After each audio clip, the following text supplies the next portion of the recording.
the way he tracks them is pretty cool, and it just gets more interesting through the movie. But it feels a lot like the forgotten human senses, you know, that we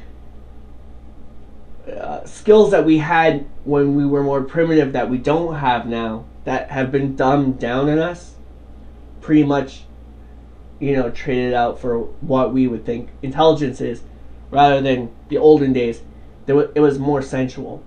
Things went on more of a feel basis. Tommy Lee also has some odd movements that make him seem surprisingly more primitive. It's really great acting, in my opinion, and he really sells this movie. And he's just like the jack of all trades in this. It's really beautiful. I won't give too much away, but just watch him. It's great. So there's a little biblical reference, and he comes across Aaron, and there's an awesome block fight scenario, like Filipino martial arts, and Aaron loses his weapons, and there's a little foreshadow to the future of his demise, where Aaron senses something in the distance, but is then tranquilized with a dart by the authorities during his hesitation. And with that, Benicio is in custody. And there's a weird bit there where Tommy Lee is like almost out of it and pretty much gives in. And in the future, you'll see that just twist the opposite direction. So they move him back to Portland and for questioning. In questioning, there's some references to animal cruelty, and once again, Del Toro's unique acting makes for a quite eerie feeling scene. Sorry. You know, filled with conspiracy theories, by Sergeant Aaron Howell himself. You know, he's highly decorated. The army comes in and tries to sweep Howell into their custody, and the plot thickens. You know, we learn some info on LT and his origins. He's pretty antsy in that scene too, because he can see what's coming and how it will eventually unfold. And we learn just how good Aaron is at his specialty. And we learn that LT has never, in fact, killed anyone. He was just a sophisticated trainer. Best of the best type of thing. So the Special Forces people move Benicio with the intention to kill him during transport. But he escapes in a crazy moment that results in the armored car they're transporting him in forced to crash. No survivors. Just Aaron, who makes... Well, Benicio makes me laugh heartily in a bit where he fakes out being part of the law. So he's escaping through the crowd and changing his personality totally, saying like, my buddies are in there, you know, get him out, and he's like screaming. And my favorite moment is he's sitting on a downed power pole and he's like covering his face and he's just like, get him out. And then when they cut back to him, he's totally vanished. It's really good. So up next we have a nice sentimental scene in an airport.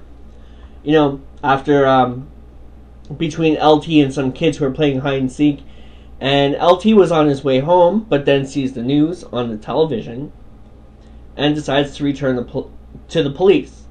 So there's a cool flashback scene that reminds me of just a little bit of Morel's novel, when LT is training Aaron and company in knife combat and on-the-spot blacksmithing, and it's all like 1, 2, 3, 4, 5, 6, and you know, you got the motions like it's awesome. So we see a really great training montage here, and we also see some letters narrated by Aaron to LT, and things start getting pretty interesting. You know, like, we're in for it now. Aaron's returned. The kill count is at 7. And Aaron goes to see his ex-girlfriend, Irene, and her kid, Loretta. And there's a nice moment between him and the kid as he teaches her about tracking. And he tries to patch things up with Irene. So we learn that Aaron does, in fact, have a heart. And, you know, he really does want Irene out of danger. And eventually the lady agent and LT come to her home and pretty much, you know, question her. It's pretty forceful, but I guess it would have to be done in that case. And LT is like master tracker mode right now.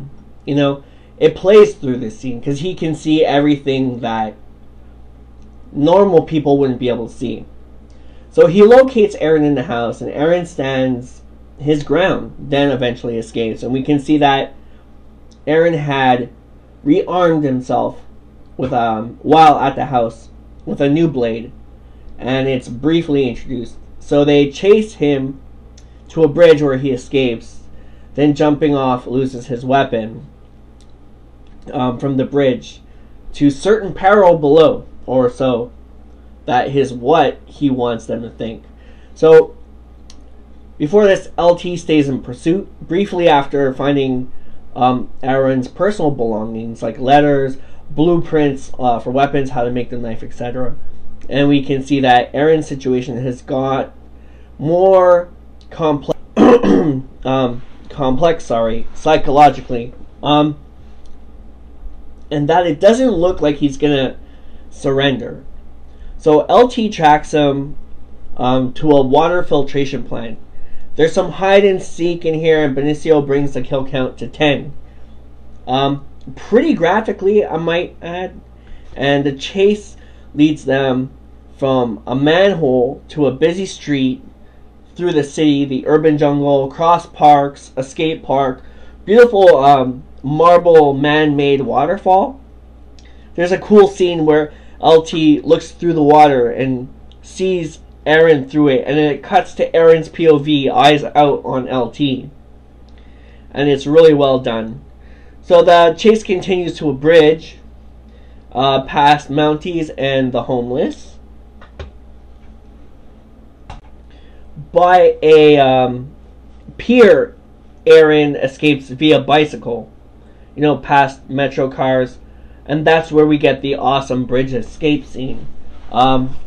Aaron cuts his way into the train, literally, as LT boards it in chase. And there's some cool shots among its sparky top here for Tommy Lee Jones. And LT chases him through the train. It gets stopped, and Aaron climbs to the top of the bridge, rather cornered and concerned with LT in pursuit.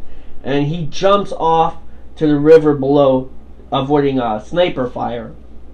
And SWAT and FBI gear up back at the ranch to go after finding the body. And there's a bit of a Troutman Pride kind of speech here involving the authorities and LT. It's a little Troutman-esque, you know, it's like, that's what you're going to get if you go after my boy. So, LT, knowing the government won't stop the hunt, and will probably get a lot of people, you know, killed in the chase. You know, chase off to their own deaths. So he decides to go alone again. And there's some beautiful cinematography coming up in this awesome waterfall location where Aaron eventually washes up. So LT strays from the hunting party and sets out like wilderness survival style, like in an attempt to bring down Aaron. This is probably, I would say, this is probably my favorite section of the movie coming up. It's a great lead to the climactic ending. So both men pretty much know that it's going to have to end between themselves. So they begin to, they begin lacing the playing field in prep for battle. and it's truly awesome. There's a great montage in which Aaron comes across a water reservoir and fashions a knife from what looks like to be a truck spring. Anyway, maybe Rambo 4 copied that little bit, lol. You know, ha ha ha. So anyway, he makes a fire and forges his weapon along with traps and spear stakes. And, you know, the cut back and forth from them is just ingenious.